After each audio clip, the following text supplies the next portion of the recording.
या ठिकाणी यांनी विक्री केली आणि विक्रीच्या माध्यमातून यांनी जो भ्रष्टाचार केला यांना देहात टाकल्याशिवाय आपण सर्वांनी राहायचं नाही.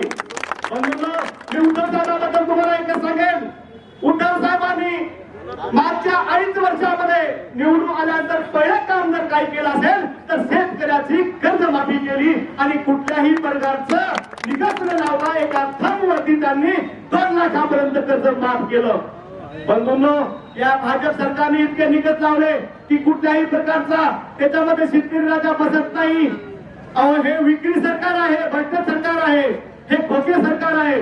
खऱ्या अर्थानं आता हे घाबरलेले आहेत आणि या सरकारला जाब विचारण्याची वेळ आता या विलक्षणातून आलेली आहे.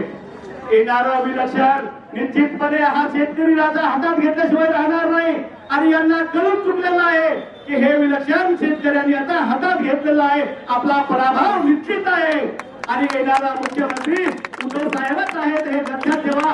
आपण कोणीही कर्ज भरू नये. येणारं पहिलं काम जर असेल तर उद्धव साहेब शेतकऱ्यांचं कर्जमाफीचं काम करणार आहे. या ठिकाणी आपल्याला उद्धव साहेबांच्या माध्यमातून आपल्या सर्वांना ग्वाही देतो आणि थांबतो. जय हिंद, जय भारत.